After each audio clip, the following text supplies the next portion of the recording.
Marcos Fruet Palhares. Fruets. Você viu que o nome da fonte vai ser Fruet? Song. Fruetiger. A gente falou, vai ser Fruetiger. Eu sou formado em administração, né? Então até essa é uma curiosidade. Assim. Você é formado em administração? Maria. Beleza. Fui parar na embalagem por consequência da vida. Foda. Olá, meu nome é Hulk Genelis, sou designer de produto, sócio criativo da Atom Studios, youtuber, podcaster e nas horas vagas, assim como o Marcão, professor universitário, que afinal, além de dar aula, a gente trabalha, né? Palhares é um designer de mão cheia, apesar de ter feito administração. Aquilo que acontece, né? Designer competente é designer que fez outra área primeiro, né? Não é isso, Marcão? Na verdade, esse negócio de designer de mão cheia é você que está dizendo, cara, porque eu acho que eu sou um apaixonado por design, eu acompanho bastante. Não, na verdade, eu nem me considero um designer, eu me considero uma pessoa que acompanha design, que gosta de design, que procura estimular muito o desenvolvimento do design, tá? Especialmente na área de embalagem, que é onde eu atuo. Mas eu acho uma ousadia me chamar de designer, tá? Mas teu pai é designer, né? Não, meu pai é jornalista. Também não é designer? Não. Meu pai tem uma história de uma carreira longa, toda feita na grande imprensa, trabalhou em grandes veículos de comunicação e em 1999 a gente começou uma revista de embalagem. Ele teve esse projeto e lançou a revista. Meu pai, ele na verdade, o Wilson Palhares, ele tem uma história longa na grande imprensa, em jornais e revistas de grande circulação. E em 1999, para quem é do século XXI, teve um século antes... Na verdade, se for pelo Palhares, 1899? Não, a gente viveu um século anterior também, no século anterior. Milênio anterior. No milênio anterior, viu a passagem do milênio, ficou assustado com o bug do milênio. Bug do milênio. Mas em 1999 o meu pai teve um projeto dentro da empresa que a gente tem de comunicação, de lançar uma revista na área de embalagens com um foco de trabalhar não só uma especificidade técnica, mas de olhar para o negócio e olhar também para a questão de como o design é uma coisa importante. Curiosamente, a capa da edição número 1 é sobre design. Tá? Eu jamais imaginaria que um dia eu estaria mais envolvido com isso. Mas nessa época você já fazia administração ou já tinha terminado? Já tinha terminado? Não, eu tinha me formado. Eu me formei em administração faz bastante tempo, antes disso ainda. Mas não bem antes, vai, 90 por 93. Vai bastante. Para dar um pouco da revelação da idade. Foda-se também. É que, sabe, tipo Glória Maria. Assim, sei. Mas... eu na prática, eu era formado, me formei em administração pública pela GV, não foi nem administração de empresas, tá? Só que eu comecei a trabalhar com meu pai desde cedo, ele tinha a empresa dele, a gente foi tocando o negócio e foi se envolvendo com essa questão de comunicação. E surgiu daí esse projeto da área de embalagens, depois eu posso contar o porquê, como a gente chegou até lá, mas lançou a revista Embalagem Marca em 99 e desde 99 eu tô junto, meu pai agora está um pouco mais retirado, mas ainda envolvido, porque isso eu acho que é uma coisa que o motiva, né, cara? Tipo como um filho. Talvez o filho preferido dele, mas então ele tá ainda atuando. No próximo quadro a gente vai fazer uma sessão de psicanálise com o Marcos, aqui ele vai contar sobre o filho do pai. Manda aí.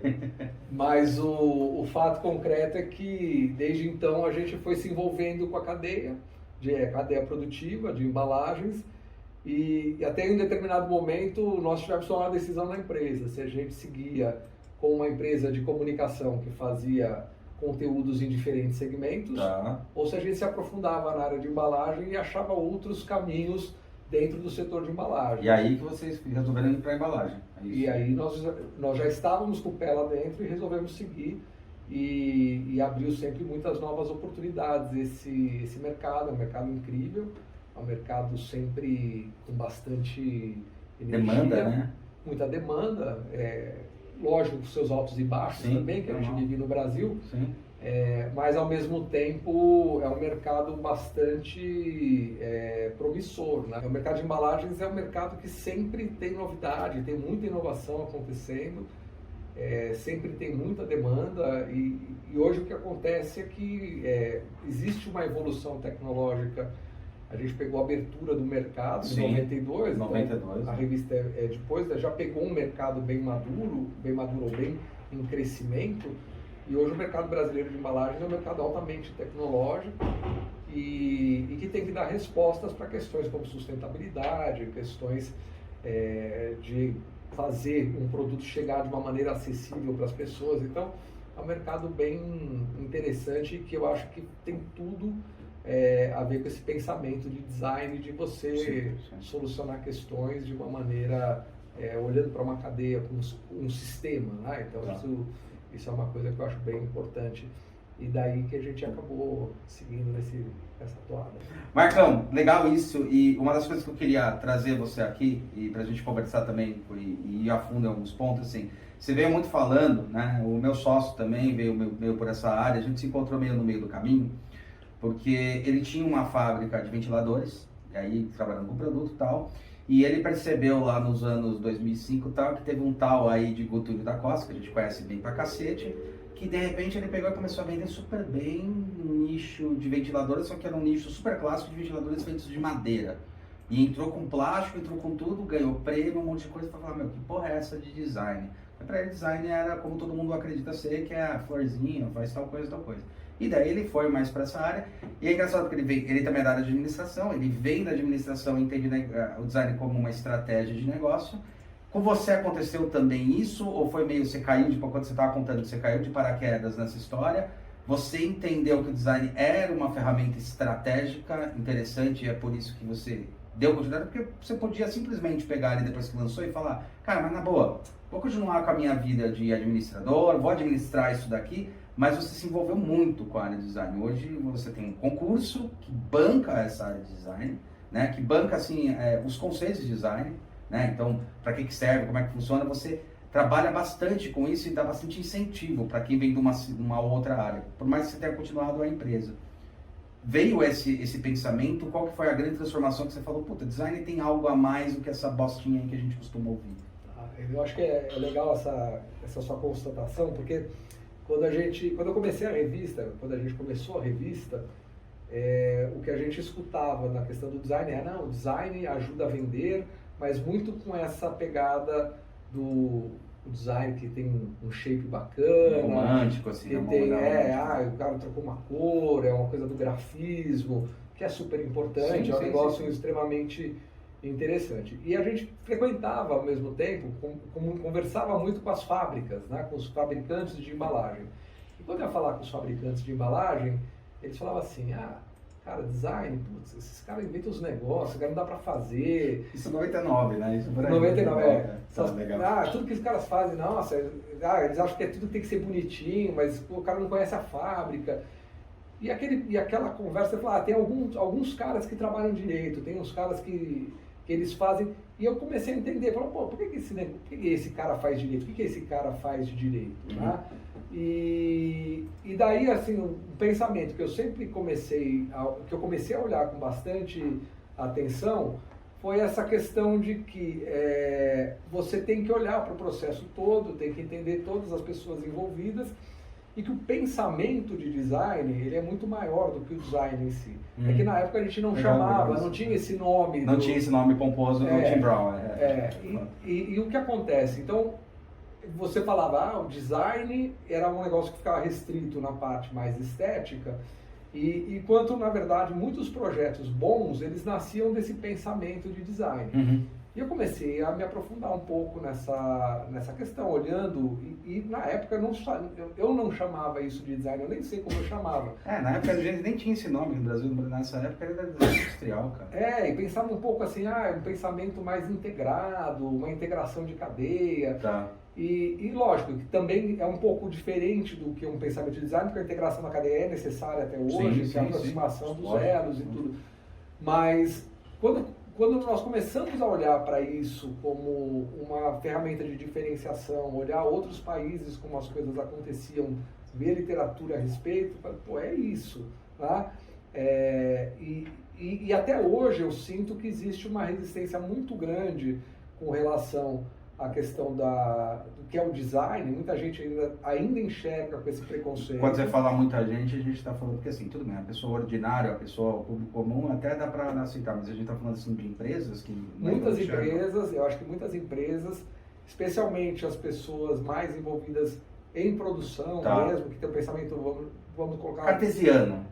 Mais cartesiano, mais do lado da engenharia, eu não gosto de dividir muito assim, porque você começa a criar blocos que não são adequados. Sim. Mas é um analítico, né? É um pensamento analítico. Exato. E acho que o design ele nasce muito também um pouco de caos, né? Principalmente da experimentação, né? A experimentação. O design, eu acho que aí tá o ponto, é interessante você falar isso, até pra gente não botar os pingos nos is nos pontos certos, né? Quando a gente fala assim, do pensamento mais cartesiano, é que qualquer pessoa que trabalha na engenharia, dentro de empresas, eles têm metas, eles têm horários, eles têm uma linha de produção para cuidar, aquilo lá tem que funcionar em padrões para ele poder ter uma logística, um pensamento, para entender quanto vai ter de produtividade e assim por diante.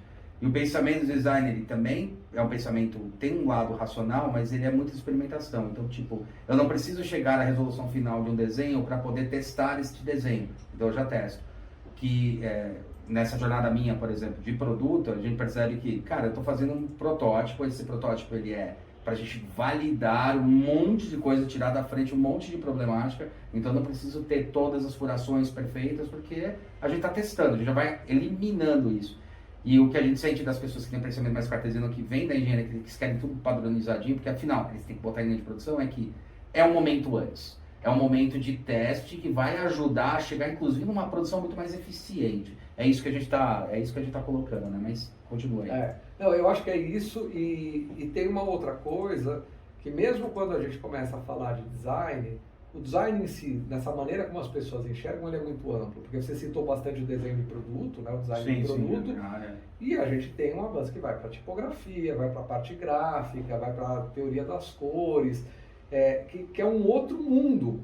Que, apesar de conviver, né, no mundo da embalagem, então, é um mundo que, vamos dizer, eles são irmãos siameses, de certa forma, sim. Mas são pensamentos muito diferentes. Então, eu acho que existe um preconceito, principalmente com essa parte mais, vou chamar mais de frufru, né? Eu acho que essa parte da experimentação as pessoas até hoje já aceitam. Então, você tem a prototipagem hoje, com impressão 3D, você tem caminhos de acelerar. E isso eu acho que já está mais consolidado, mas existe um lado ainda que parece que é muita arte, né? E na verdade o design ele não é arte. Não é. Ele bebe dessa raiz muitas vezes, mas ele não é, né? Oficialmente não é. Ele é uma ferramenta estratégica para poder entender como melhor entregar um produto, um serviço, assim por diante. Mas o curioso daí é que existe, eu acho, esse preconceito de um lado das pessoas que você chamou cartesianas, mas eu acho que existe também uma certa limitação de pensamento, às vezes, do cara que é o designer. Não, com certeza. O romantismo, isso aí atrapalha pra caralho. O ego, a gente fala muito de ego. E daí, eu acho que mesmo a perspectiva de que o trabalho do designer, ele é muito estratégico e não necessariamente ele é um trabalho que vai se limitar daqui para frente eu faço porque é a parte que eu vou embelezar, vou dar a experiência adequada. E eu acho que as pessoas têm que entender que quando elas estão pensando na experiência de usuário, estão olhando para a experiência do usuário, ela vai da beleza, a maneira de que eu abro uma embalagem, o quanto aquilo eu consigo fechar, o quanto aquilo cabe na minha mão ou cabe na prateleira da minha geladeira. Então, são detalhes que vão ter que ser pensados, da experiência do usuário, e até aí acho que as pessoas chegam bem. E aí ela tem que olhar, como é que eu vou imprimir isso aqui? Tem 6 cores, tem 7, tem 5, é flexo, é dry offset, é offset. O que não era o que eu tinha falado da PAC. Mas eu acho que tem que entender como é que isso é paletizado, como é que isso é armazenado, como é que o produto estraga. Eu quero tirar plástico, que é hoje a moda das pessoas falarem. Vai tirar e vapor o quê? Ou vai abrir mão de shelf life. Então, as pessoas estão dispostas a isso. Então, eu acho que é uma discussão que ela deveria se ampliar também para o lado do designer. Essa é uma conversa que a gente tem com alunos, né? Inclusive, foi até engraçado você comentando isso daí. Foi uma coisa curiosa. A gente uma vez recebeu um projeto que tinha que resolver, não vou falar o cliente, que era a Fisalha, mas então, o projeto foi engraçado. Eles mandaram pra gente um projeto e tinha sido uma agência gráfica que tinha feito. E aí a primeira coisa que a gente bateu o olho, falou, cara, mas sério mesmo que os caras, né? Depois a gente fica numa lista de aquelas que pegam grandes contas e pega e de repente fala, eu te entrego o shape, né? Pega uma conta de $500 mil, aí fala, o shape eu te dou de graça. Porque teve uma época, aí até os anos 2005, era assim, o shape vinha de graça. Então os caras entenderem que shape tinha um projeto para ele mesmo e tal. Mas é engraçado que a primeira coisa que a gente olhou, bateu o olho e viu e falou, meu, mas não cabe no gol.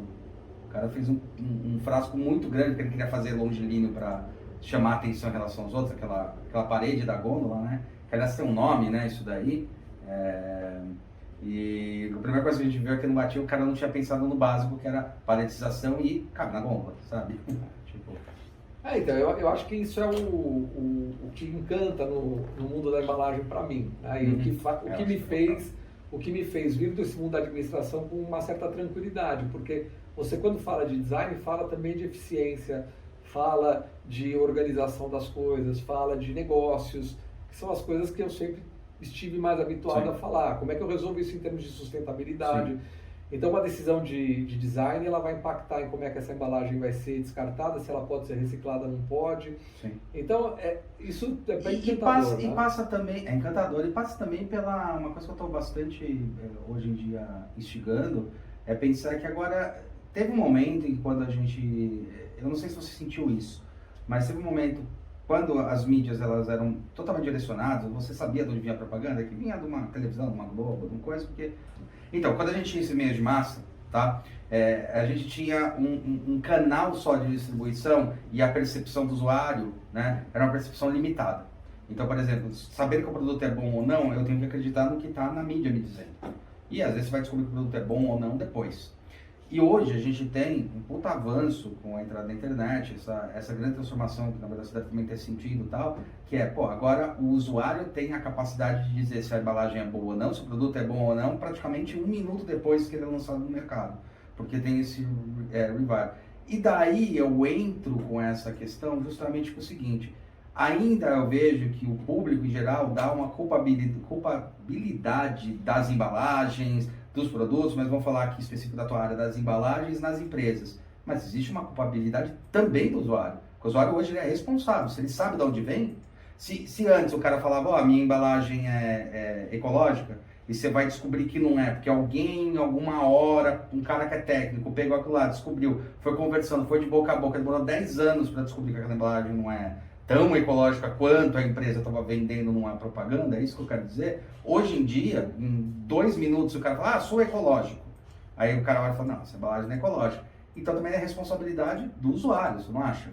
Não está mais só na mão da empresa, está na mão também do consumo do usuário. Eu vou dizer assim, acho que você tocou numa questão que tem várias camadas. A primeira delas é esse espaço do greenwashing, eu acho que deveria acabar. Perfeito. Né? Porque falar que eu sou ecológico, mas não sou, é uma coisa que eu acho que cada vez mais as marcas grandes e sérias deveriam, pelo menos. Então, eu acho que o primeiro ponto é esse, né? Mas com relação à responsabilização do consumidor, eu acho que sim e não, tá? Eu vou te explicar por quê. Eu acho que sim, a gente tem responsabilidade, porque afinal a gente descarta as coisas que a gente consome, a gente escolhe as coisas, muitas vezes a gente escolhe as coisas que consome. Então eu acho que a gente tem, por um lado, essa responsabilidade de falar, já que eu escolhi o que eu vou consumir e eu tenho condições muitas vezes de descartar isso adequadamente, eu vou descartar adequadamente. Não é o que acontece. Não. Tá?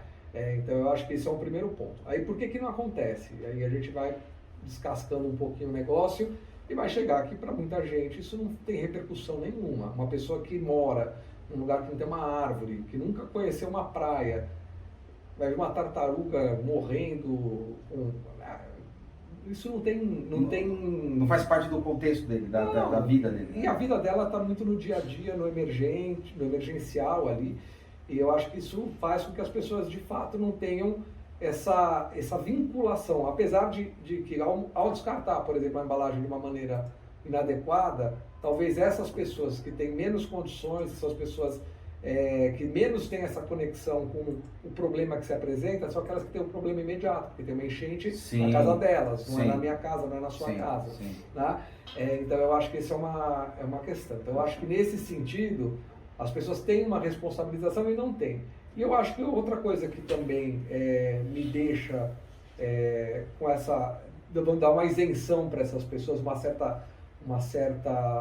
um perdão para elas, porque, de um lado, a gente tem um governo que não coleta, tá, adequadamente. Se a gente tivesse uma coleta de lixo decente... É verdade, isso você que trabalha em balada deve ver isso aí direto, né? Já vi, tipo, você pode até separar em muitas regiões, mas aí cai tudo no mesmo balde, né? Exato. Quando vai coletar, né? Isso quando tem, a gente não deveria ter mais lixão a céu aberto, e tem, né? Então eu acho que a gente tem um lado que é a responsabilidade, vamos chamar, do Estado, tá? Para isso, que está inclusive em lei, tá?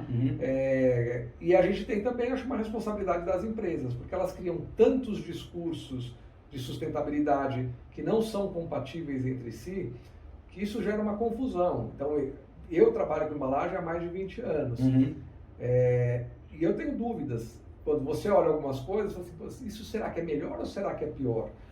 E você, dependendo de onde você faz um reporte, numa análise de ciclo de vida, por exemplo, talvez seja melhor e talvez seja pior. Sim. Então eu acho que assim, algumas categorias de produto trabalham com alternativas diferentes de embalagem, poderiam unificar, né, para dar um padrão. Olha, café é esse tipo de estrutura. Então se eu chego numa coleta, numa cooperativa, e eu pego uma embalagem de café, eu já sei o que é aquilo. Já sei que destinação vai ter. Mas não, uma tem uma estrutura, outra tem uma outra estrutura que é tida como mais sustentável, porque agora virou monomaterial, aí tem uma outra que é mais sustentável porque ela elimina e faz um outro tipo de material. Então, como é que você separa isso depois? Então, para o consumidor, até a gente pode chegar num limite de falar, joga lixo seco e lixo orgânico. Úmido, né? Ok. Mas aí você vai chegar numa cooperativa e talvez não tenha uma destinação para todas essas embalagens, e muita coisa que tem valor, que poderia ter valor de recuperação, e muitos dos esforços da indústria para que essas coisas tenham valor de recuperação não vão acontecer porque a gente não tem... Porque a cadeia não está fechada. Não está pronta para isso, não vai dar volume, não vai dar escala. Se não vai dar escala, não vai remunerar bem. Se não vai remunerar bem, não vai ser coletado. Tá? Então eu acho que...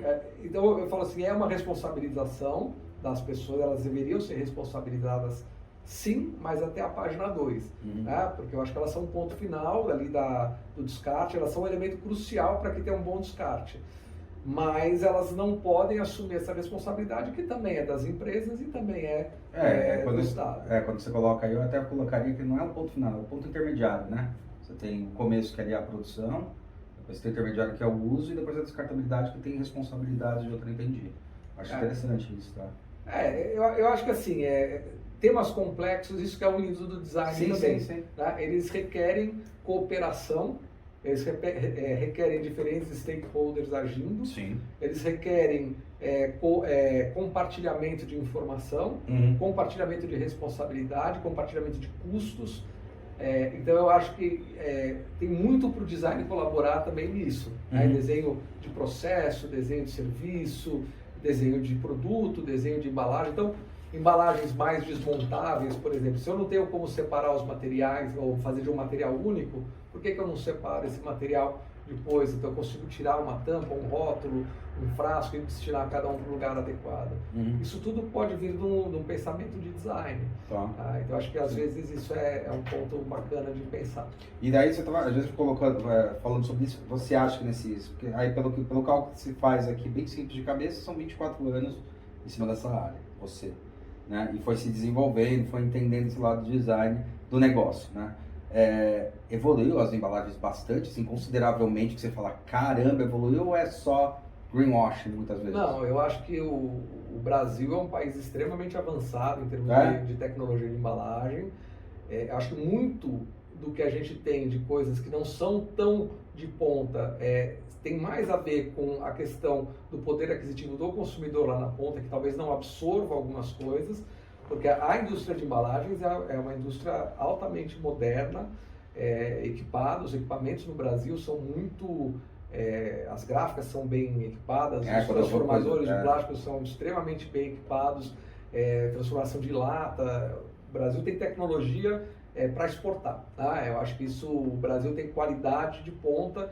Então, olhando as embalagens de quando eu comecei na revista até hoje, a evolução é notável. E se olhar dali para trás, também é mais notável ainda. Os saltos são gigantes, né? Eu acho que o Brasil hoje se situa num ponto muito positivo em relação à tecnologia de produção de embalagem. Então, a gente tem, você chegou a mencionar que a gente tem uma premiação, né? O prêmio Grandes Cases de Embalagem. Eu acho que a gente já ganhou um já, há muito tempo atrás. Esse ano nós completamos agora com ele 17 anos. Né? Nesses 17 anos, se nós olharmos os vencedores de 17 anos atrás para hoje, ou olharmos essa linha do tempo, que nós vamos inclusive organizar um livro, vai fazer um livro. Isso aí, vamos ter um projeto em parceria. Spoilerzinho. Mas olhando esse histórico do prêmio, a gente já tem uma noção dessa evolução da cadeia de embalagem. E é engraçado, você falou dessa evolução, eu tenho um questionamento curioso, né? Que uma das ideias lá também que a gente está querendo colocar no livro é no final de cada capítulo explicar qual era o momento que estava, por que teve aquela premiação, né, naquele ano. Você acha que alguns prêmios, porque isso eu senti em produto, tá? Você acha que alguns prêmios que foram dados lá na primeira premiação, tipo sobre ser ecológico ou ser alguma coisa, hoje em dia não passariam nem da porta? Sim, entendeu? Sabe? Porque deve ter umas coisas engraçadas assim, né? Eu acho que quando a gente trabalha com uma premiação... Sem falar de marca, sem falar de coisa, só... Quando trabalha com uma premiação, você tem critérios de avaliação... E são anuais, né? São referentes ao que foi de evolução ali, né? Elas pegam um recorte de tempo, um recorte temporal, elas têm um critério de avaliação e elas têm pessoas avaliando, tá? Que também tem o seu olhar e o que cabe a uma premiação é buscar... o link do concurso está aí embaixo, ó. Buscar vamos dizer assim, um processo que faça com que o julgamento seja o mais correto possível, perfeito, que seja o mais justo assertivo, possível, correto, que seja o mais equilibrado, que tenha...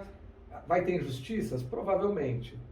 Todo ano a gente imagina que aconteçam injustiças, talvez porque a qualidade da inscrição não foi boa, talvez porque uma pessoa não notou um benefício de um produto e aquilo acabou fazendo com que a avaliação do projeto não fosse tão boa quanto talvez devesse. O que a gente tem que cuidar numa premiação é para que você tenha um olhar amplo, que consiga reconhecer diferentes tamanhos de empresa, diferentes capacidades de investimento, mas o quanto a embalagem contribui para aquele negócio. Né? Capacidade de investimento, interessante isso. Então isso é uma coisa que a gente olha e procura ter nos critérios de avaliação formas de dar isso. Mas mesmo assim, quando você olha os premiados de 17 anos atrás, o que acontece? Daqui a pouco tem um caso interessante como ele conseguiu fazer o troféu disso daí, depois ele conta. Ele conta logo depois disso aí. Tá. Karim Rashid, só dando spoiler. Quando você pega esses vencedores, tem projetos que pareciam incríveis, que se mostraram incríveis ali no momento do lançamento, mas que depois foram descontinuados, seja por uma decisão da empresa que foi vendida e aquilo realinhamento de portfólio, então tinha sobreposição, seja porque talvez a história não fosse tão bonita quanto ela foi de fato contada. Então, em relação eu acho que assim, então, se você olhar o que teve de premiação, provavelmente vai ter alguns projetos que hoje parecem absurdos. Então, porque eu fico imaginando isso, porque quando você tem uma história rica dessa, cara, são 17 anos, cara, né? Tipo, o prêmio é o seu filho mais velho, né? Se parar pra pensar. Verdade, minha filha tá com 16, né? O prêmio é o seu filho mais velho. Cara, 17 anos, tipo, você pensar nos primeiros e falar, caramba, eu já peguei muitas vezes vendo, principalmente de produto, que é o que eu mais participo, tá? Minha história é baseada nesses 23 anos em cima disso. Você olha e fala, cara, que engraçado. Eu vou te falar uma coisa que a gente ganhou uma vez no Design Natureza de 2002. A gente ganhou um prêmio lá de uma cadeira que a gente fez, que era a cadeira Caranguejo. E a gente tava revivendo essa história do junco, tá? E tava tentando trazer essas coisas de madeira junto com metal e tal. E a gente ganhou uma das premiações, tanto que foi para Milão, levou a peça na exposição lá, que era a exposição do Brasil Faz Design, né? Que tinha as exposições satélites lá.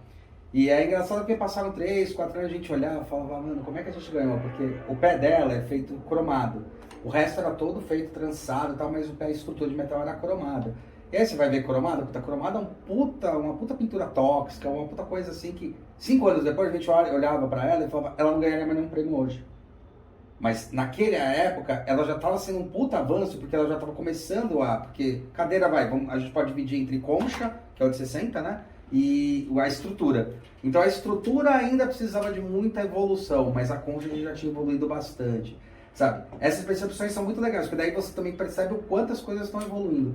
Eu estou citando isso porque quando a gente fala de natureza, design e tal, aí é uma visão minha. Eu prefiro ter uma visão um pouco mais otimista do que uma visão pessimista. Até porque uma vez alguns historiadores que eu vou lendo, vou vendo, eles falam uma coisa muito curiosa. Se na década de 50 a gente tinha uma visão otimista do mundo e chegamos em um resultado otimista de tipo tecnologia, evolução e tal, ajudou a muita coisa, ajudou a repensar a sociedade de muito jeito, até sair daquele meio de produção que a gente já saiu há bastante tempo, bem industrializado, né? Quando eu falo produzir poucas empresas produzindo muitos produtos, mas isso é um papo para outra coisa. Ao mesmo tempo que hoje a gente só vê um lado pessimista, parece que a gente vai trilhando esse caminho e fala, tá vendo como é ruim? Olha lá, tá vendo como é ruim? É esse pensamento, entendeu? E eu sempre vejo que nos concursos me mostra essas evoluções. Puta, são premiações que não iam acontecer 3 anos atrás, hoje não iria dar prêmio para aquilo pela mesma condição que deu. Porque ali estava num processo que hoje evoluiu para isto. Até de próprios produtos que você vê que evoluiu. O Lego, que eu sou apaixonado, por exemplo, eles têm um deadline que até 2030 eu preciso fazer que todos os meus polímeros, né, ou plásticos, sejam sustentáveis, sejam ecossustentáveis. Então, eles estão procurando formas, né, porque senão eles não podem mais produzir daqui a um tempo, sabe? Estou falando sobre essa questão. Eu acho interessante quando a gente olha sobre esse viés. Você concorda ou não? O que eu acho é isso, né? Quando você olha coisas que aparentemente não fazem sentido hoje, você tem que fazer esse exercício histórico, não só com relação ao contexto, né? Qual era o contexto nesse momento, mas também qual era a dinâmica naquele momento. Porque às vezes isso, dentro daquele contexto, era uma coisa que provocava e que gerou outras reações que apareceram na frente como melhor, soluções melhores. Então, não é só no contexto, porque a gente tem que falar, mas como é que seria isso no contexto daquela época da tecnologia? Mas o que aquilo influenciou de reação? Perfeito. A reação então, se você tem um material que está avançando, como é que você reage com outro material concorrente? Porque são cadeias distintas. Então, eu acho que nesse sentido é um exercício bem complicado. Por isso que eu acho que é importante a gente olhar para trás, entendendo que existiu ali um respeito, um critério para que aquilo fosse selecionado.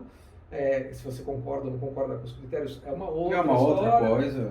Se teve algum viés, alguma coisa, o que você tem que entender é que existiu aquilo foi escolhido por algum motivo e tentar entender quais foram esses motivos. Isso.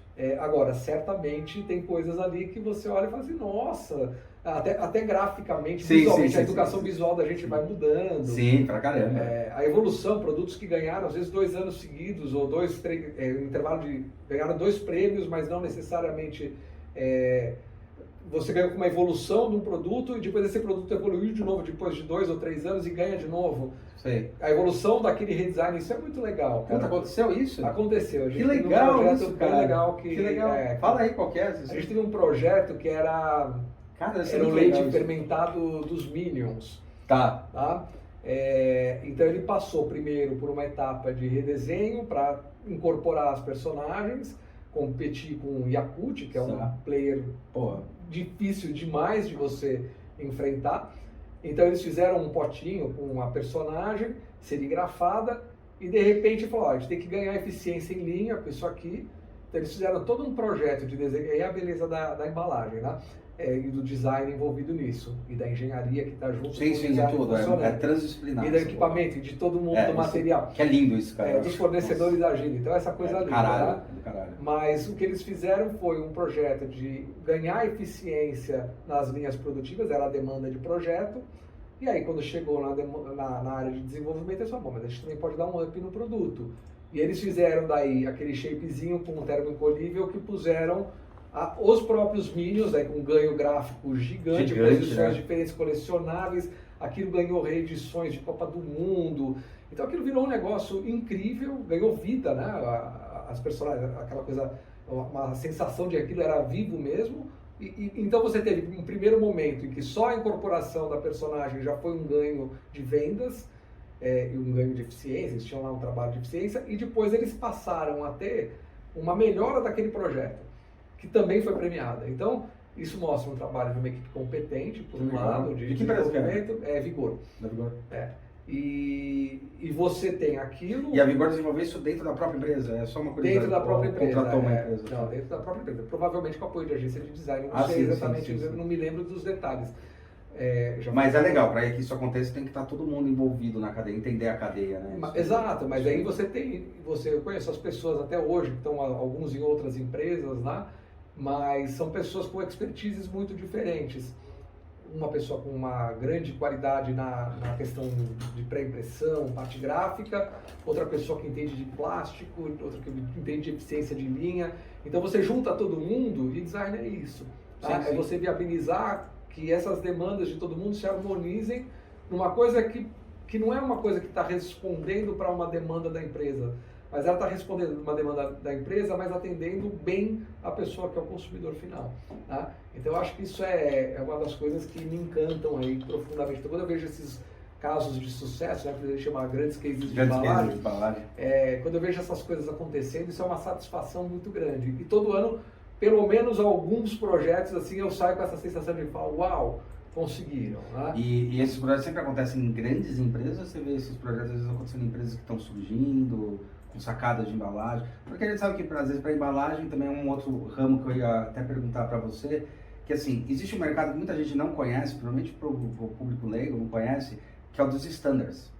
Cara, que tem de embalagem standard muito bem executada, daí você pode ir lá só colocar a sua marca, e são fantásticos. A Contém um Grama tem um case sensacional, porque a Contém um Grama não tinha muito investimento no começo da carreira deles, eles começaram com quiosques, e aí eles começaram assim, puta, a gente não tem grana, mas eles escolheram embalagens standard muito boas e fizeram um trabalho gráfico. Hoje eu acho que eles conseguem produzir as próprias embalagens, conseguem fazer o design das próprias, do shape, tô falando do shape, né, que o shape é muito caro.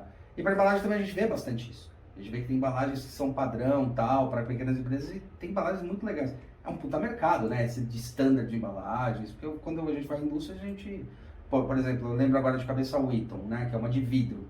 A Wheaton, eu lembro que a gente ia lá e tinha frascos, que a gente chegou a desenhar umas 2 ou 3 frascos que iam entrar numa linha de catálogo de standard deles, que era assim, vendido, era muito vendido, sabe? É um grande mercado mesmo? É só uma impressão? Como é que funciona? Eu acho que assim, o pequeno produtor, ele tem algumas dificuldades com relação à embalagem. Acho que a primeira delas ele não tem uma pessoa pensando em embalagem. Ele, em geral, é um empreendedor que pensa em produto, ele resolve o produto dele, aí fala assim, bom, agora que esse produto é incrível, eu fiz um suco incrível, agora eu preciso embalar.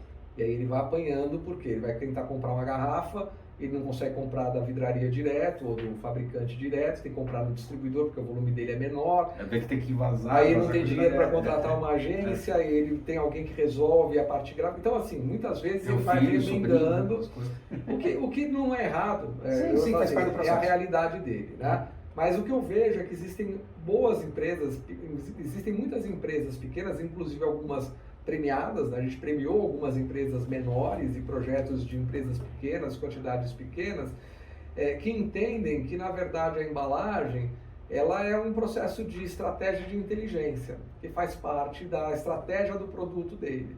Tá? Então, são empresas que conseguem entender o que elas têm que entregar lá na frente e vão dar os seus jeitos para resolver. Então, vai ser uma embalagem standard. Vai ser uma embalagem standard. Como é que eu faço essa embalagem standard não ficar parecendo a mesma embalagem que tem em outras categorias?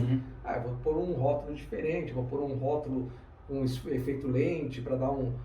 E quando você olha, o frasco é o mesmo, talvez, às vezes parece outra embalagem. Porque sim. Detalhes fazem completamente... a gente já fez muito trabalho para as embalagens standard. Puta, era muito louco, cara. Como a cor mudava, como uma linha ou uma coisa que se trabalhava, né, mudava. Mas o que eu acho que também está acontecendo, e aí fala um pouco da tecnologia, e a importância de as pessoas estarem atentas à tecnologia, ao que acontece na produção. Eu acho que hoje existe muita tecnologia para pequena tiragem. Tem impressão digital, de lata de aço, você tem... Isso eu achei legal quando você falou, eu não sabia que tinha... Você tem possibilidades você consegue fazer coisas muito diferenciadas, com alto acabamento, stand-up pouch, embalagem flexível com pequena tiragem, com impressão digital. Quando a gente fala de pequena tiragem, você está falando de quanto? Porque quando eu falo pequena tiragem, para mim é 500. No limite, você pode fazer uma. A tecnologia hoje permite você qualquer fazer tecnologia você pode fazer uma, aquela coisa que o cara falava. Não, mas eu digo, mas o que acontece você provavelmente, com lotes de 500, 200... Legal. Você vai ter custos unitários mais altos, mas você vai ter um investimento total mais baixo. Sim. Tá? E não adianta você ficar com estoque de embalagem. Que, aliás, é uma coisa que a pessoa se engana bastante, né, Marcão? Que é assim, quando a gente começa a trabalhar em produto, a embalagem acontece isso também, bastante, até porque você tem todo um esquema de empilhamento, até de planificação delas. Que, uma coisa que onera bastante custo é onde é que vai estocar esse negócio. Então, o cara produz tá. E o galpão que você vai. E a vida útil dessa embalagem. E a vida útil da embalagem, né? Então assim, eu acho que o que acontece. Tem café hoje, ainda isso? O que eu acho que acontece hoje, Hulk, é que a tecnologia permite apresentações para pequenos fabricantes. Isso aqui é para provar para vocês que a gente usa chinês aqui como empregado. Vamos falar. Tá vendo? Você quer café também? Eu queria uma água, cara. Água. Mas, então assim, eu acho que hoje você consegue excelente qualidade gráfica, excelente diferenciação por meio da embalagem, e muitas vezes a questão está na inteligência. Então a gente teve um projeto premiado que eu achei extremamente interessante, eu não vou me lembrar dos detalhes, mas era uma empresa que Você lembra que ano que era? Porque daí vocês veem no case, no livro dos cases. Mas era assim, era uma empresa que fazia, sei lá, diferentes tipos de grãos, arroz integral, aveia, tinha um monte de tipos de grãos, tá? E eram famílias de grãos, e cada embalagem tinha lá uma impressão, era uma empresa que não era pequena, mas era uma empresa não gigante, e ela tinha um monte de SKU de embalagem, um para aveia de não sei o que, trigo com tâmara. E o que eles fizeram, eles padronizaram tamanhos de embalagem para algumas famílias, para alguns tipos de embalagem, vamos falar de cabeça, não lembro exatamente os detalhes. Deixaram janelas de visualização para os produtos e deixaram uma área para gravar as informações variáveis com inkjet, que é aquela que você grava a data de validade, etc. Então eu escrevi lá aveia, mas assim, você via na janela a aveia, então ela era diferente da embalagem, talvez da soja, sei lá, porque visualmente dava um outro impacto à janela. Você escrevia aveia com um negócio, os dados nutricionais, tudo com impressão variável. Então você viabilizou uma embalagem super inteligente, a redução de SKUs foi enorme, absurda. Melhorou a condição de compra deles, porque eles passaram a comprar mais volumes daquelas mesmas embalagens, então, em vez de comprar um monte de coisa fragmentada, fazer estoque, eles conseguiam comprar daí volumes maiores. Então é esse tipo de inteligência de embalagem que eu acho que muitas vezes as pessoas não pensam como design, tá? E talvez isso que eu nunca tivesse antes dado o nome de design, porque para mim é uma questão meio de estratégia. Sim. Então, eu acho que o design ele tem muito esse lado. Opa, obrigado. Valeu, Felipe. O design tem muito esse lado da inteligência, né? De como conectar pessoas, como conectar atividades diferentes, como fazer esses pontos se interligarem para que você entregue uma solução que no final das contas está atendendo bem aquela pessoa que está demandando. É legal isso, essa visão, porque é bem isso, né, que a gente começa a colocar para os alunos. Estamos falando de alunos, mas para cliente também eu coloco isso muito claro. Né? A gente fala aluno, que aluno está lá mais na frente, é o cara que vai executar a profissão, mas para o cliente também. Que você traduzir design é projeto. Projeto é entender como eu chego lá, né? Entender de que maneiras eu posso chegar nessa solução que está sendo pedida, né? Projetualmente. Agora, uma coisa que eu fiquei curiosa. Você trabalha bastante com questão de embalagem. Você chegou a desenhar embalagem? A tua empresa faz embalagem ser pedido? Ou você está mais nessa questão estratégica de embalagem? O que a tua empresa faz especificamente em relação à embalagem? Você chegou a desenhar alguma vez? Você tem designers que desenham? Não. É curiosidade mesmo. Não, então vamos lá. Então, isso é curiosidade. Eu até tive durante o momento da nossa existência, eu vou explicar um pouco, vou começar do começo. Né? Nós temos hoje duas empresas, tá? Temos uma empresa mais voltada na área de comunicação, que é a empresa que faz a revista Embalagem Marca. Então, essa é a empresa que existe já desde antes da revista. Foi a empresa que meu pai fundou. Alguns anos para cá, nós fundamos uma segunda empresa, e aí a gente fundou essa empresa de uma maneira bem Brasil, né? Porque ela nos traria eu não vou dizer que é uma vantagem tributária, ela não nos traria uma desvantagem tributária, porque o Brasil é isso, né? Você vai querer fazer mais uma coisa e você é penalizado. É penalizado na outra, né? Que você já faz direitinho. Então a gente precisou abrir um segundo CNPJ. Que a gente tem para dois tipos de perfil de projetos diferentes. Para trabalhar com a questão da premiação, que eventos, que era um negócio que nós acreditávamos muito e até acho importante. Isso do ponto de vista educacional. Sim. Então nós criamos essa outra empresa, que hoje chama The Packaging Academy, que é uma empresa em que a gente trabalha com consultoria, e durante um período na The Packaging Academy a gente teve designer e chegou a fazer alguma coisinha, tá? Mas não é uma coisa, por isso que eu não me considero um designer, não é uma coisa que não é o nosso core business.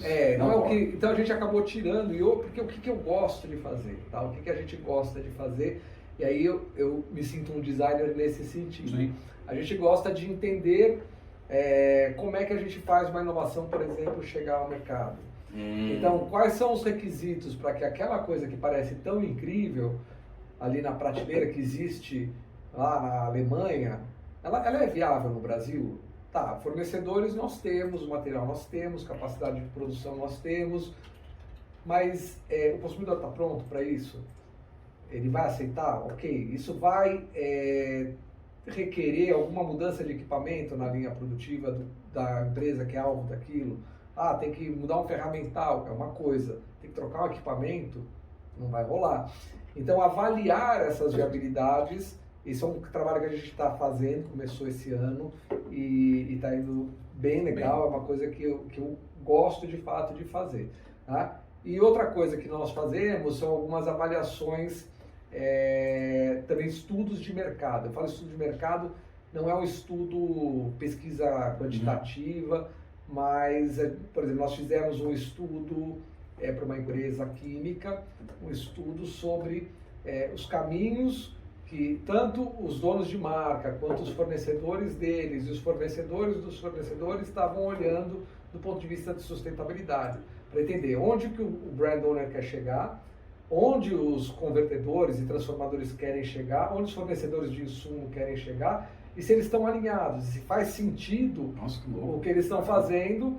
Então isso foi um trabalho muito legal, foi um trabalho bem grande, um trabalho que durou uns 6 meses para nós concluirmos. Mas foi um trabalho que trouxe resultados incríveis e know-how, né, cara? E know-how. Isso foi muito legal. Então eu acho que esse tipo de trabalho é o que a gente acaba fazendo hoje, além da organização do prêmio e com algumas perspectivas também de atuar um pouco mais de eventos, mas é uma coisa que eu tenho um pouco de pé atrás, porque eu acho que muitas vezes evento fica mais do mesmo. Eu acho que se você não vai contribuir para trazer um conhecimento ou trazer uma conexão que faça sentido para as pessoas, é melhor não fazer evento, que é perda de tempo para todo mundo, né? Então isso é uma coisa que a gente toma cuidado. E nós temos um projeto ali também na área de educação, e aí é um pouco mais guardado, mas a gente tem um projeto aí de crescer um pouco também, porque afinal, The Packaging Academy, a gente pressupõe que vai trabalhar também com instrução, um pouco de transmissão desse conhecimento que a gente adquiriu ao longo desses anos. Não, que é importante pra caramba, E cara, como é que você foi parar para dar aula na faculdade de design? Porque tudo te leva a mostrar que de repente valeria a pena você dar numa engenharia de produção, aula sobre isso aí que você tem, tecnologias de inovação, alguma coisa até de engenharia, né, dentro disso. Como é que você foi parar em design especificamente? Foi por causa como é que você foi parar e o que você acha hoje? Então vamos lá, como eu parei lá, né? Eu comecei a dar algumas aulas numa pós-graduação do IED. O IED tá um amigo meu me falou, tem uma vaga para dar aula. Eu estava querendo começar a dar aula, tinha feito mestrado. É isso aí. Aí eu falei, é legal. E era uma aula que era de planejamento estratégico e marketing. Tá. Mas era um curso super rápido e eu falei, como é que dá planejamento estratégico e marketing um curso tão rápido? São 7 encontros, né? Tipo 8 encontros. E aí eu falei assim, nossa, aí estudava pra caramba, tal, tentava fazer uma síntese e curtia, né? Achava legal, e comecei a gostar de dar aula. E dei um pouco, isso foi lá para 2013, tá? acho que deu uns 2 ou 3 anos ali a aula. Em São Paulo, não? Na Rua Maranhão ali. Nossa, a gente não se esbarrou por pouco, cara. Eu tava lá desde 2008, cara. Esbarrou por pouco. Então, eu dava aula à noite, né? Eu também. Mas era uma vez por semana que eu ia, era uma coisa bem corrida, então acabava que eu não tinha um envolvimento com a faculdade, mas eu curtia essa relação com aluno, com gente mais nova vindo com pensamento diferente. Eu sempre achei isso muito legal. Legal. E nesse meio tempo nós já fazíamos o Prêmio Grandes Cases de Embalagem e nós estávamos procurando um lugar para realizar. E sugeriram para a gente o Centro Universitário Senac de Santo Amaro, que tem um centro de convenções maravilhoso, incrível, a estrutura do Senac é maravilhosa. Foda pra caralho. E quem me recebeu no Senac para conversar e quando nós começamos a fazer a negociação com o espaço, com o centro de convenções, existiu uma demanda do Senac de nós ajudarmos a organizar algumas visitas técnicas a fornecedores. Você faz até hoje lá, que é do caralho. Né? E daí quem coordenou isso foi o finado Salata. Né? O Salata. O querido professor Salata, falecido, né? Que ele era um coordenador, se eu não me engano, do design. Isso. E ele veio com essa demanda. E ele era um cara muito incrível, muito bacana e tal. E nesse meio do caminho... Aliás, só pra fazer adendo, foi o Salata que fez a minha primeira ponte lá. Também. Olha só. Bizarro, foi muito doido. E aí a gente se aproximou do Senac por conta do Prêmio Grandes Cases de Embalagem. Em um determinado momento, eu nem sei se o Salata ainda era o coordenador, eu acho que ele já tinha saído do Senac.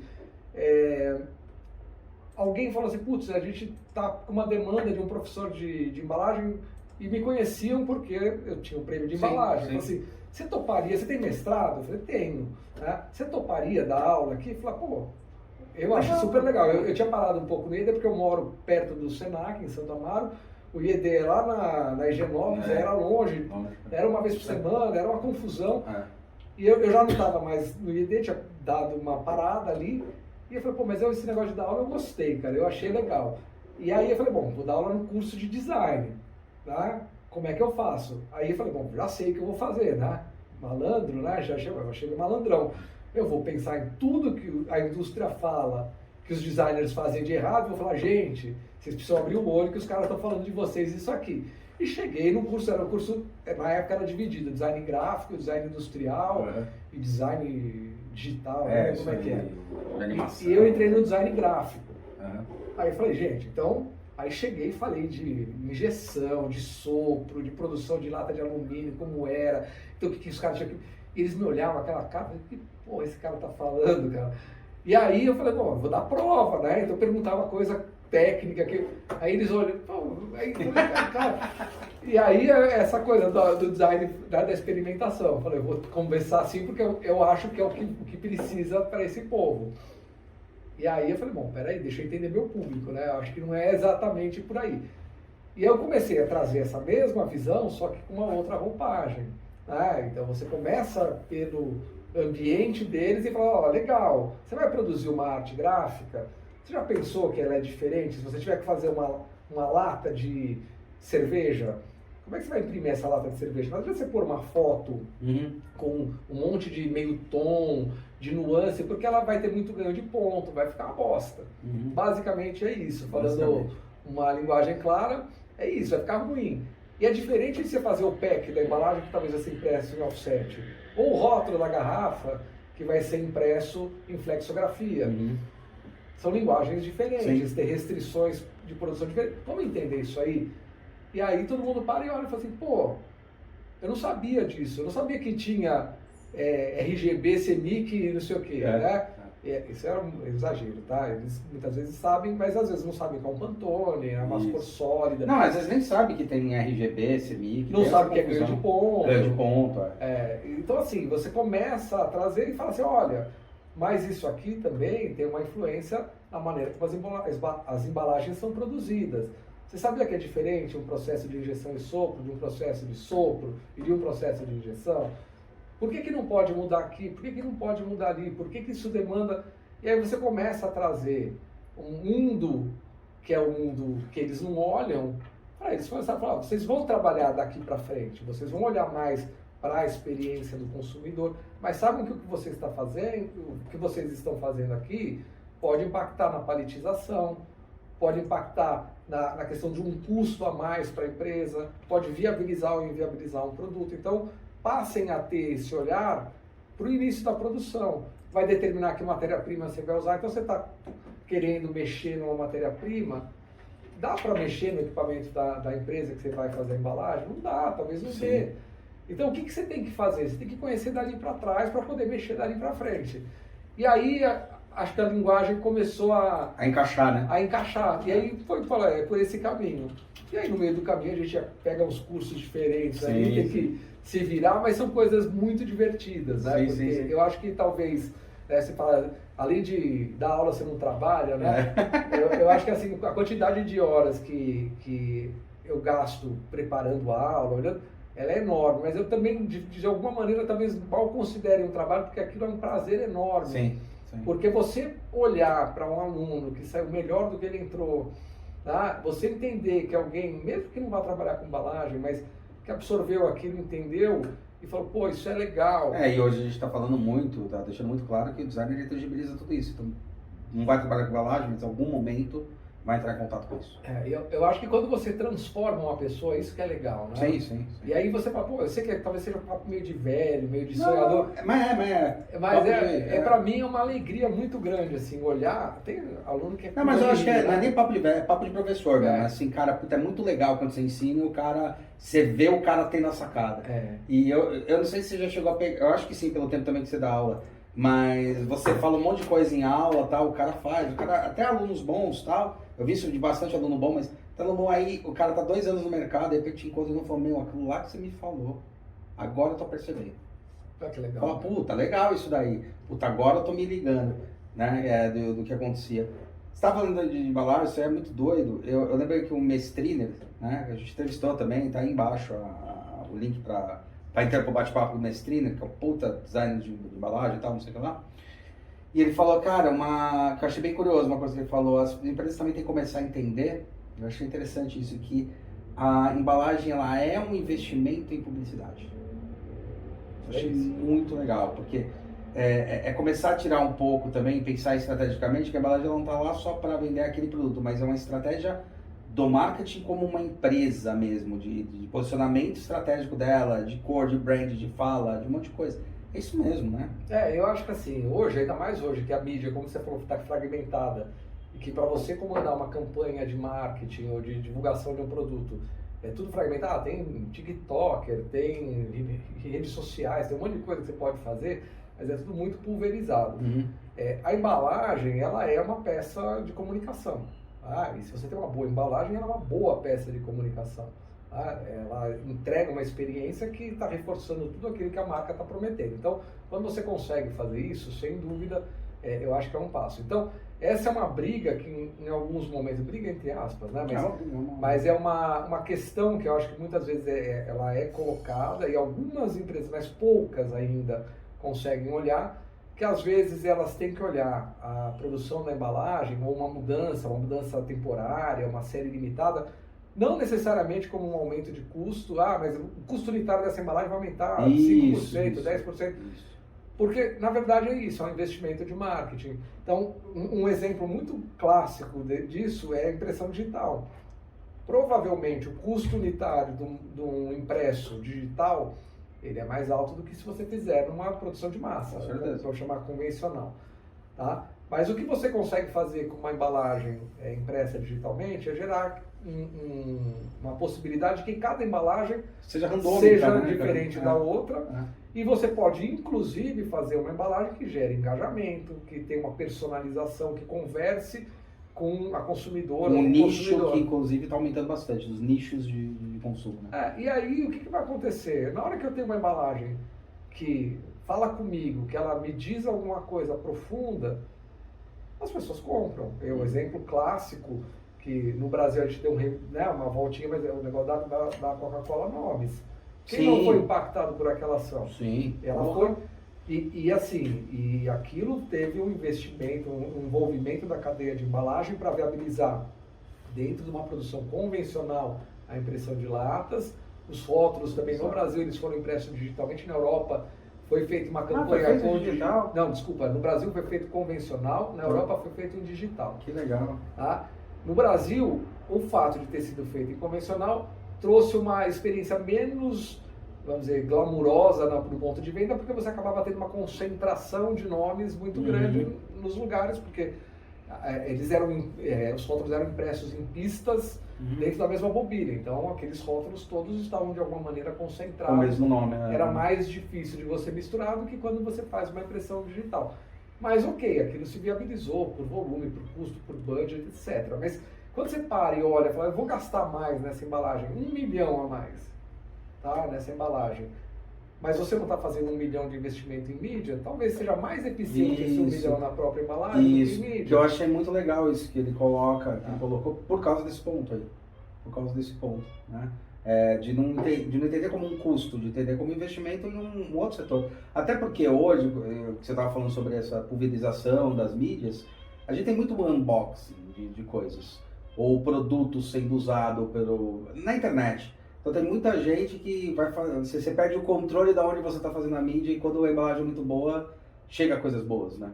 Eu acho assim, né? Uma coisa que eu até brinco com os alunos lá, no fundo todo mundo é especialista em embalagem. Porque a gente se relaciona com elas todo dia. Sim, faz sentido. E a gente gosta, né, de algumas embalagens. Tem umas que a gente odeia. Eu odeio essa embalagem que não abre direito, que eu não consigo refechar. Eu odeio essa embalagem porque ela vaza no meu colo quando eu abro. Então você tem as embalagens que você odeia, mas você tem aquelas embalagens que você fala assim, pô, essa aqui eu vou até guardar, tem coleção. A Apple, né? O pessoal vive guardando as embalagens. Eu tenho coleção de garrafinha, tenho coleção de frasco de perfume, tenho coleção... Então assim, eu acho que a gente tem que entender que a embalagem ela é uma expressão cultural e ela também ela faz essa relação do amor que a gente tem por algumas marcas, por alguns produtos. Então se você cuidar bem disso, e isso o design é capaz de fazer bem, tá? Você engaja a pessoa e cria com ela um vínculo que é difícil você criar de outras maneiras. Eu, pelo menos, talvez esteja enviesado para pensar assim. Mas eu acho que assim, as pessoas, então eu falo assim, vocês são especialistas em embalagem. Você só tem que parar e olhar para elas com alguma atenção. Com um olhar mais apurado. Né? Entender. Vocês são designers, é isso. Vocês não são... Não é chutômetro, né? Hoje, não é achismo, não é achismo. Por quê? Porque dali vocês vão tirar insights até para outros projetos que não necessariamente tem a ver com embalagem. Mas, então eu acho que assim, esse é o lado do cotidiano da embalagem. Pô, você tem aquela memória de infância, aquele suquinho com formato de carrinho, de revólver. É bizarro, né? Hoje em dia. Mas, cara, quem que cresceu nesse... Chocolatinho da Pan. Cigarrinho da Pan. É isso, mas são coisas que a gente tem uma memória afetiva, porque a embalagem ela é capaz... Por quê? Porque, na verdade, muitas vezes a gente gosta do produto. Só que o que é o produto pra gente? O produto é a embalagem. E aí daí você chega num ponto que eu acho muito legal. Quando a gente desenhou o frasco de perfume, que também é uma embalagem, tinha um negócio que era o market share dela, né? E o perfume aconteceu um negócio muito curioso, que a primeira compra do perfume é pela embalagem, a segunda se você gostou do perfume. Isso vinha das empresas. Mas isso acho que em muitos segmentos. Assim, então, eu comecei a olhar sobre essa ótica depois que a gente conviveu com isso, que desenhou a Avon, Natura, uma porrada, né, de empresas, para uma porrada de empresas, a gente viu e falou, pô, mas então qual embalagem não é? Porque tem uma certa relação, sabe? Eu acho que também, por isso que eu estava te perguntando lá anteriormente, como esse cliente tinha comentado, você respondeu brilhantemente em cima disso, mas era justamente essa questão. Eu falei, poxa, a embalagem tem uma conexão muito maior do que às vezes a própria empresa está enxergando. É isso? Porque a empresa fala, não, mas a embalagem, porque eu já vi muitas coisas assim, não, o produto é tanto, mas a embalagem ela tem que custar centavos. Eu falo, não, mas a embalagem está dando um impacto tão positivo que, em perfumaria ele assim, é crucial, sabe? Eu acho que assim... É nevrálgico. E uma coisa só para encaixar, desculpa, para não perder, eu queria muito te perguntar, você falou uma hora sobre as embalagens do Brasil, a questão cultural. A gente é muito paga-pau, eu sou, né? E eu acho que talvez minha geração, das embalagens que saíram no Japão. Embalagens muito proprietárias. No Brasil você também, você pode responder isso aí depois. No Brasil também você enxerga embalagens proprietárias e quais as embalagens proprietárias que você enxerga aqui? Tanto de rótulo quanto de forma, não importa. Se tem, porque eu comecei a pensar nisso na hora que você falou sobre a questão da embalagem no país e tal. Quando você fala de embalagem proprietária... Por exemplo, lá no Japão, você olha aquele Japão e fala, cara, essa embalagem é japonesa, olha a sacada que teve. Tem aquelas coisas, puta, essa embalagem é muito brasileira, olha a sacada que teve, entendeu? Bom, pode ser grafismo, pode ser o produto. Vamos lá, tem aquelas embalagens famosas do coqueiro, né? Tem algumas embalagens... Tem como é que é o nome? Bem-estar lá, que eu esqueci, que tem só os bichinhos, não sei se é nacional aquela lá. Eu acho que o Brasil, ele, nesse sentido, ele tem muito... Acho que a gente tem muita empresa também multinacional, transnacional atuando no Brasil, a gente acaba tendo uma influência grande, né? Eu não sei te dizer se existe uma coisa, isso é uma embalagem brasileira. Você olha e fala, né? puta, é muito Brasil, é muito caro no Brasil, assim. Para mim, embalagem muito brasileira em alguns casos, é embalagem que o cara... Você fica que o cara faz economia burra. Essa é a embalagem que eu vejo que é brasileira, porque o cara acabou tendo uma pressão, talvez muitas vezes de fora, até falar, tem que dar um número, que você falou. Sim. E aí o cara dá um número e ele responde pela meta dele, que é custo, é redução de custo. Sim. Tá? Mas depois vai vender menos. Aí, bom, aí a meta do Hulk, não é minha, né? Mas assim... É o famoso escudo anal. Mas assim, o que eu penso que eu vejo muitas vezes assim, embalagens que você fala assim, pô, o cara não devia ter feito isso. Porque essa economia é isso, ela tirou o charme do produto, ela fez o produto perder aquilo que ele tinha de especial, ela quebrou um pouco da aura. Por quê? Porque, retomando um pouco do que a gente estava falando antes, a embalagem ela reforça, ela faz a primeira venda, o produto faz a segunda. Eu acho que tem uma questão que é maior que isso até, que é a questão da construção da marca. Quando você constrói uma marca forte, essa marca às vezes ela transcende o produto. Com certeza. Tá? E a embalagem é, sem dúvida, um elemento de reforço de marca, pela experiência que você dá, pela qualidade que você tem, pelo que ela está entregando. Uma marca sustentável, ela está entregando sustentabilidade, ou ela está lá com um headspace assim, gigante porque o cara não quis trocar a faca ou porque quer ter um facing maior na prateleira. Então, assim, eu acho que a gente tem ali a embalagem como um reforço de marca. E quando você piora uma embalagem, quando você entrega menos, às vezes você quebra um pouco dessa construção de marca, que as empresas ficam pondo dinheiro para fazer campanha, fazer patrocínio, fazer inserção em filme, novela, sei lá o quê. Então, assim, pô, tá na mão ali, né? Mas ali cortou 3 centavos da embalagem e tirou um zíper de refechamento, né? Então, pô, pra quê, cara? Então, eu acho assim, por que eu acho isso? Porque quando você pega alguns exemplos de testes cegos, e os caras falam assim, não, essa cerveja é a melhor. Aí, quando ele bebe, ele fala, falei que essa aqui era a melhor, e ele falou da marca concorrente ou de outra marca. Sim. Por quê? Porque quando ele vê a marca na frente dele, aquela marca transmite o sabor que ele quer. É o sabor de juventude, sei lá. É o grande trunfo, entre aspas, que a Pepsi vivia fazendo quando surgiu o Neurobrand, né? Que eles fizeram a grande primeira teste cego, acho que foi em 98, e falaram, olha, a Pepsi é preferida pelo público no teste cego. Foda-se, as pessoas não tomam o teste cego, né? É isso. Tipo, porra, pega a embalagem na mão, não tem jeito. Assim. Então eu acho que assim... é no Poder do Hábito, no livro Poder do Hábito, que comenta sobre esse case. Assim. É muito bom esse livro. Eu acho que assim, o Hulk, então assim, a gente olha para essa questão da embalagem, por isso que eu falo, a embalagem brasileira é aquela que o cara talvez abra mão disso em nome de custo. Tá? Então, e aí eu acho que é um problema maior de integração da cadeia, de harmonização de vetores dentro da própria empresa. Tá? E eu penso muito que um dos problemas para isso acontecer, ele está relacionado com o fato de que dificilmente a embalagem ela chega no C-level, né? Ela chega lá no nível de diretoria.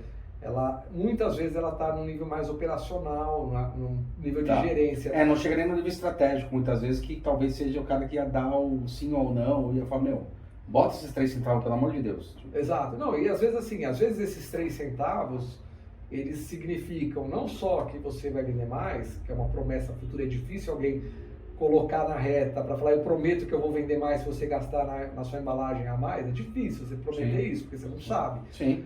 Mas às vezes você melhora a eficiência para trás, então você consegue otimizar a logística e eu ganho mais do que compensa aquilo. Tá? Então eu acho que assim, o problema você às vezes não tendo uma orientação que venha de cima, você tem uma meta, precisa reduzir impacto ambiental. Então temos que ter 100% das embalagens recicláveis, retornáveis ou feitas de material reciclado, até não sei quanto compostado. Tá, vem uma meta de um lado, então fica todo mundo batalhando para isso.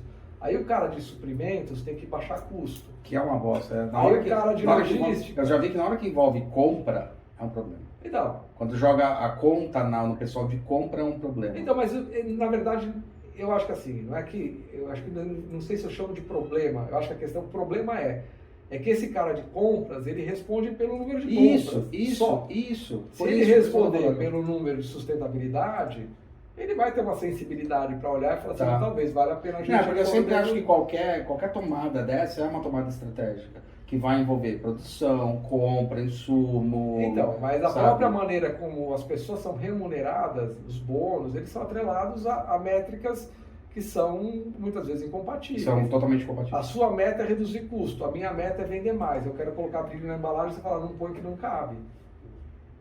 Quem for mais forte dentro da empresa ganha. Faz muito sentido isso, cara. Quem for mais forte dentro da empresa ganha. Se a sua empresa tem um viés de compras ou de custos, você ganha. Ou o setor, né? Ou se eu sou o dono da empresa, eu ganho e você perde. Então, você que se vire cortando custo em outro lugar. Então, assim, eu acho que esse é um ponto, é um alinhamento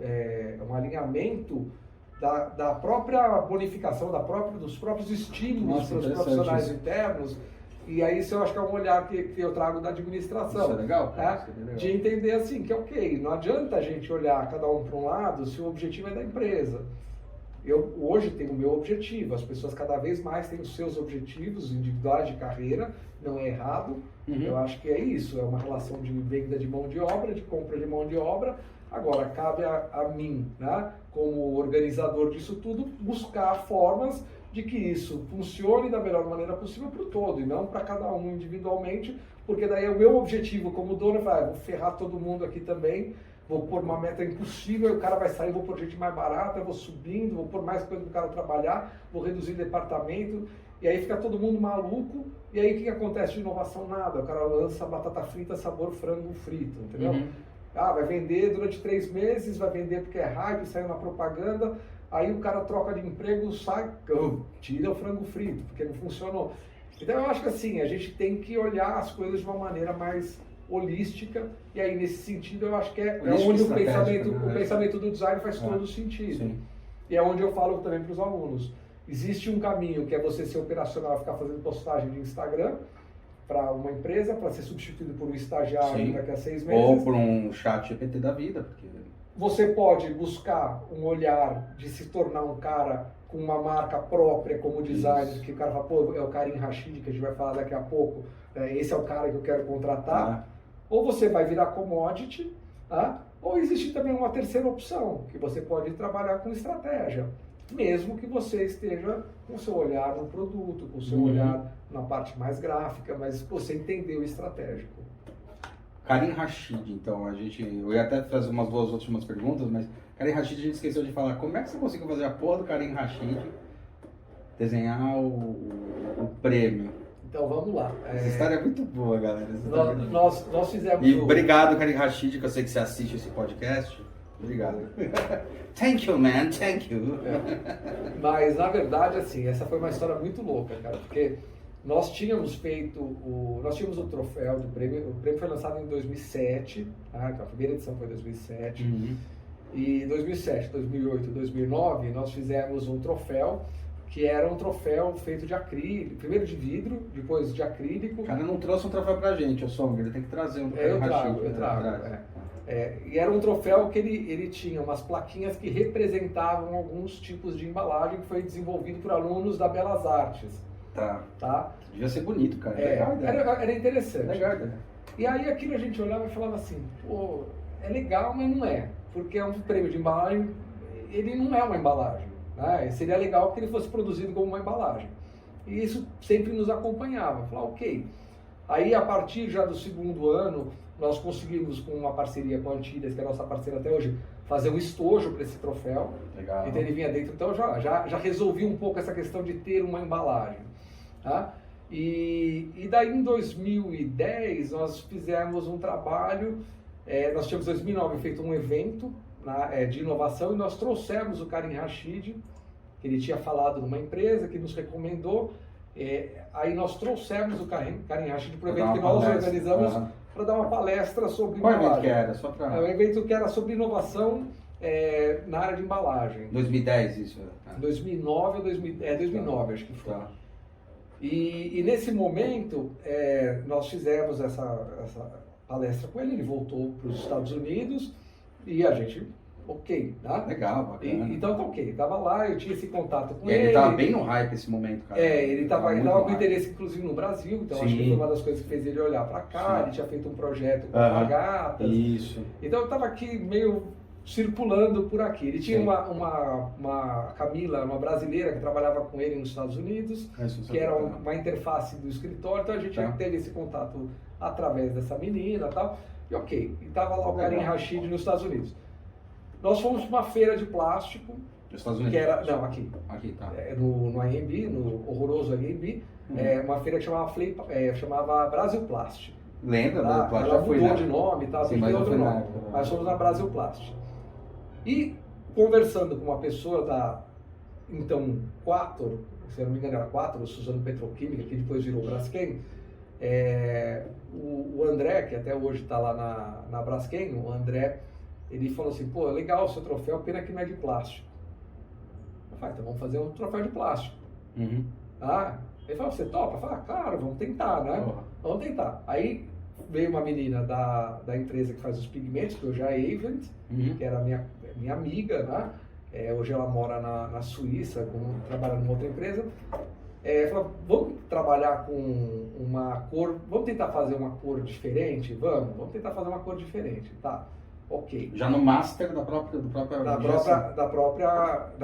sopra, fez soprada a peça. Então, mas no master da própria, assim, já. Ia fazer um master batch para colocar junto com a resina da Braskem. Legal. E só que aí ela falou, vamos fazer um master com uma tinta ultra clarificada, que era um PP, um polipropileno ultra clarificado, que dava uma transparência, um brilho e tal. Então a gente foi conversando como é que a gente podia fazer, como é que não podia fazer e tal. Falei, mas quem que vai desenhar essa porra, né? Aí falou, bom, a gente pode falar com uma agência, porque tem as agências aqui, mas a gente conhece alguns caras, mas falou, pô, mas se fizer uma agência, talvez os outros fiquem com ciúmes, ou talvez o cara ache que a gente está meio que explorando, sei lá. Eu não queria fazer com uma agência no Brasil, não porque eu não confio no design dele, mas porque eu acho que isso pode criar um desconforto uma rusga, né? Com alguém. Infelizmente acontece isso. E aí eu falei, cara, eu vou falar com o Karim Rashid, cara. Aí ele falou, você não vai falar com ele? Eu falei, vou. Aí peguei essa cara de pau, genial, e eu falei com a Camila, eu liguei para a Camila e falei, Camila, eu vou fazer uma proposta muito indecente para você. Nós estamos fazendo um redesenho do troféu e tal, e nós queríamos convidar o Karim para fazer o desenho para a gente. Aí eu falei, vou falar com ele e retorno. E acho que essa coisa do momento, né, da conjuntura, talvez isso não acontecesse hoje, como na questão das premiações que a gente falou. Ele tinha um olhar para o Brasil e ele falou, eu topo, eu quero uma visibilidade na revista, na revista Embalagem Marca, que é um segmento que me interessa e tal, mas eu topo. A gente tinha contratado ele, pagou um cachê bom também para ele vir, falar no Brasil e tal. Então tinha tudo estava favorável. Tá? E ela falou, ele topou. Aí ele fez um primeiro desenho, que era um desenho que exigiria uma peça injetada. Aí ele falou, pô, mas ele vai fazer um molde de injeção, a gente tá ferrado, né, cara? Não vamos fazer um molde de injeção. Aí eu falei, Camila, será que ele consegue fazer um molde de sopro? Um projeto de sopro? Aí ele desenhou o formatinho do troféu atual, que tem muito a ver com as formas orgânicas com que ele trabalha. Sim. Fez a sugestão do pink, aí nós fizemos o primeiro troféu num pink ultra clarificado, que tinha uma transparência, ficou super bonitinho.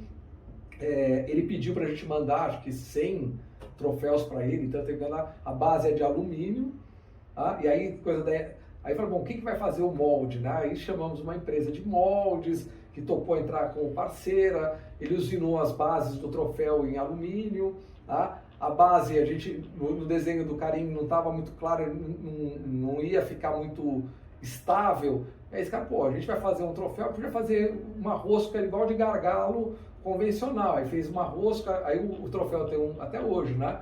Ele é um gargalo, então é uma embalagem, né? Muito legal. Então foi muito legal, porque a gente hoje trabalha com o troféu, que ele é produzido como uma embalagem, com tecnologia de embalagem, com parceiros da área de embalagem, tá? Então hoje a gente tem, além da Antilhas, que faz o estojo, então cada vez ela muda o estojo pra gente, A gente tem a Plimax, que faz o sopro, hoje a Global Moldes, que faz a parte de usinagem das bases, a gente tem a Braskem, a gente tem a Avent como parceiros, então são empresas que se unem, né? Então essa coisa de conectar pontas, que é o que eu gosto de fazer, a gente acabou juntando uma equipe para fazer o troféu, que é super interessante, que a gente acaba trazendo daí sempre uma inovação, então muda a cor do troféu todos os anos, e a gente traz também algum aditivo, ou um aditivo para marcação a laser do plástico, ou um aditivo para melhorar. O ano passado a gente fez em resina PCR. Então a gente vai fazendo mudanças de acordo com o que está acontecendo na indústria. Usa uma cor do laboratório de tendências também, né, da Avent, que é o Color Forward, é um estudo que eles fazem de tendência de cor. Então a gente acaba trazendo, fazendo do próprio troféu um laboratório de experimentação, de experimentação. Então foi assim que o Carim caiu na nossa vida, tá? Graças a cara de pau deste que vos fala. Tá? Muito louco isso, cara. Mó legal lá que isso aconteceu. Eu falei, caramba, como é que o cara, né, deu a volta e tal. Desculpa, só me interromper, mas é que eu acho que talvez eu não tivesse noção da grandeza dele, né? Talvez, eu sabia que ele era importante, sim. Mas aí quando você fala de pessoa, aquela coisa assim, eu não devia ter feito isso, cara. Acho que eu fui muito caralho. Ainda bem que você fez, cara. Porque ainda bem. Em 2010 o Karim Rashid tava no auge, assim. Porque eu lembro que ele começou, porque a gente tinha muito Philip Stark. Aí depois o Karim Rashid tomou, entre aspas, óbvio que tem vários outros designers fodidos, mas assim, quanto mainstream, era o Philip Stark, de design internacional, depois ele começou a entrar o Karim Rashid, de design, assim, mainstream, o pessoal conhece. E hoje ele já tá para outra vibe. Já fazer tá hotel em Dubai, na Suíça, só umas coisas muito... Então é muito louco. Mas é muito louco, né? É muito legal. Muito legal. Cara, quando que eu ia falar assim, hoje eu não mudo esse troféu, mas nem a pau, cara. Esse é o meu xodózinho, cara. É capaz de você ainda conseguir entrar em contato, você conseguir entrar em contato com ele, você entrar em contato, é capaz até de ele fazer um redesenho que fala, puta, é verdade, olha isso aí, cara, sei lá, sabe? Tá umas loucuras assim. Mas muito louco, muito interessante. Louco. Quando que abre as inscrições do prêmio agora? Não, o prêmio, ele, inclusive hoje, 11 de agosto, estamos encerrando as inscrições desse ano. Não vou falar 11 de agosto, as inscrições de assistência, porque ele vai... 11 de agosto, hoje, mas não vai para hoje. Não vai hoje, no dia que foi gravado aqui, foi 11 de agosto. Ela estava encerrando, meu telefone deve estar fritando agora, de BOs acontecendo durante uma hora, de gente pedindo desesperadamente mais prazo, que é o usual. O servidor fudendo, né, queimando todos... Mas na verdade, assim, a gente está agora com a cerimônia marcada para 17 de outubro, o julgamento agora é marcado para o início de setembro, então já o Hulk aqui convidado vai ser um dos nossos jurados, representando o Senac, com quem temos uma parceria educacional. Sim. E também é um cara altamente capaz aí na questão do design de produto. Tá? Então é um orgulho aí para a gente também estar com a participação dele, mas então os próximos passos são o julgamento em setembro e a cerimônia dia 17 de outubro, e depois, novembro, dezembro, uma cobertura na revista Embalagem Marca com a divulgação dos vencedores, que também sai nos nossos canais em vídeo. A gente produz uns vídeos bem bonitinhos, diga-se de passagem, né? São muito legais, os vídeos são muito, eu acho que um material muito rico de educação. Instagram do concurso, bom, vai estar tudo aqui embaixo, tá? O Instagram, as coisas do concurso vão estar tudo aqui embaixo para vocês irem. Vai ter live também de premiação ou não? Não, o que nós vamos fazer é uma gravação para uma divulgação pós. Tá? Nós chegamos durante a pandemia tivemos que fazer o prêmio online, então fizemos 2 anos do prêmio online, e no terceiro ano, que foi o ano passado, existia uma ideia de fazer uma transmissão ao vivo, mas nós preferimos gravar antes e soltar simultâneo, porque o ritmo de um evento presencial é muito diferente de um evento digital. Então eu fiquei imaginando assim, o próximo vencedor é o Hulk, aí o Hulk levanta da cadeira, enquanto isso eu estou em casa assistindo, eu fico vendo o Hulk levantando da cadeira. Você tem que ter alguém para... No Oscar eles ainda passam um pedaço do filme, né? Tem um cara cantando vestido de Marilyn Monroe, dançando, voando de foguete, mas a gente não é Hollywood, não, né? Então a gente acabou entendendo. O máximo ia passar um caneta azul, azul caneta. Umas coisas assim a gente consegue. Brincando. Não. Mas o que a gente vai fazer é gravar e fazer melhores momentos, vamos chamar assim, do legal. Para dar uma agilizada para quem quiser assistir depois. É interessante, né? Porque eu acho muito legal, eu acho que a dinâmica das pessoas lá é muito legal, vai muita gente importante do setor de embalagens. Sim. Eu acho que é um momento de muito networking, muita conversa, muita troca de possibilidades de projetos. Então, muitos projetos, eu já soube de projetos que nasceram lá. Sabe quando se apresenta um amigo para amiga, fala assim, pô, eu sou responsável por esse casal. Né? Enquanto dá certo, tá tudo bem, né? Depois que dá errado, você fala, não. Mas muitos projetos legais, mas muitos projetos legais já nasceram dessas conversas dentro do próprio Salão do Prêmio. Você fala, pô, vamos conversar sobre isso que você está fazendo, acho que é bacana e tal. E isso pra gente é uma das missões do prêmio, é essa, de promover boas práticas e promover tecnologia, promover o setor de embalagens e os profissionais que atuam nessa cadeia. Muito louco, muito louco. E uma pergunta assim, só porque eu tenho que fazer sempre que tem alguém que produz embalagem. Banana ou ovo? Melhor embalagem?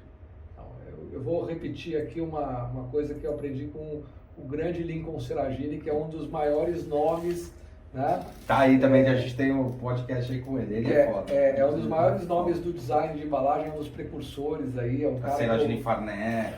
Eu admiro demais, assim, porque o Lincoln, ele é um cara que ele é engenheiro de formação, entendeu a beleza do design e ele tem um pensamento muito de processo, de materiais, mas ele entende muito, é um designer, cara, espetacular e eu respeito demais. Eu quando fiz um curso na ESPM, era um curso de gestão estratégica de embalagem, que era organizado pelo Fábio Mestrini, tá? E nós fizemos um curso, né? E uma das coisas que eu aprendi com o Lincoln, das incontáveis, mas que eu sempre carreguei, ele fez uma pergunta assim, né? Falar embalagem, qual que é a melhor embalagem que existe? Tá? Aí você fala assim, a melhor embalagem que existe é o ovo, porque não sei o que, mas não para em pé, é a banana, porque é orgânico, não sei o que, é o peito da mulher, porque traz na temperatura adequada, ergonômico, é bonito e tal. Aí ele falou assim, tá, tudo isso é legal, mas a melhor embalagem que existe é aquela que é melhor que a do concorrente. E tipo, é genial, né? Eu acho que assim, parece uma coisa meio falastrona, né? Sim. Mas eu acho que você fala, pô, é verdade, cara, porque o que eu preciso fazer com a minha embalagem? Ela tem que entregar aquilo que ela tem que entregar melhor que o concorrente entrega. E eu brinco sempre assim, né? Também com o aluno. Daí eu brinco, pelo amor de Deus, né? com os devidos créditos, eu sempre menciono você. Mas eu conto essa história e falo assim, se o meu concorrente tem uma embalagem que é nota 5, a minha não precisa ser nota 10, ela precisa ser nota 6. Eu vou ser melhor que ele e ainda tem espaço para melhorar. Se ele fizer uma embalagem nota 7, eu consigo fazer uma nota 8. Tá? Por quê? Porque se eu sair de 5 para 10, talvez eu não consiga mais vender. Porque eu vou ter que melhorar tanto que eu vou ficar pouco competitivo. Ou talvez aquele mercado não esteja pronto para essa inovação. Então, parece uma coisa muito simples e meio autoajuda, meio clichêzona. Mas eu acho esse um pensamento muito interessante, assim, né? Você tem que ser o quê? Melhor que o seu concorrente, tá? Hoje a gente tem que ser melhor que o concorrente, ainda tem que olhar para essa questão da sustentabilidade. Eu acho que é evidente que se o seu concorrente for ruim e você só for mais ou menos ruim, né, em sustentabilidade, isso já não funciona, né? Mas eu acho que sustentabilidade cada vez mais está chegando a ser uma nota de corte, assim como foi qualidade nos anos 80. Com certeza. É meio que isso. Bom, é isso aí, Palhares. Obrigado, valeu, turma. Bom, agora que eu tô vendo aqui, essa aqui engorda mesmo. Engorda, né? É grande ocular. É olho de boi. É olho de boi. Olho de peixe, né? Olho do boi, né? Olho de peixe, né? É olho de peixe. Olho de peixe. É foda. Eu sou uma anta. Mas relaxa, anta. Relaxa. Mas, bom, galera, é isso aí. Não esquece de se inscrever lá no canal se você está ouvindo isso pelos podcasts, os agregados, Deezer, assim por diante. Hoje a gente tem já o videozinho para enxergar a gente aí. E quem tiver no YouTube aí, que se lança nas segundas-feiras, né? Por favor, se inscreva no canal, dá joinha que isso é importante pra gente. A gente fecha aqui. Valeu, Palhares. A gente daqui a pouco se encontra de novo. A gente vai dar aula no Senado, inclusive, esta noite. Ainda bem. Beleza? Valeu, bicho. Valeu. Tchau, tchau. Obrigado. Até a próxima, galera. Valeu. Falou.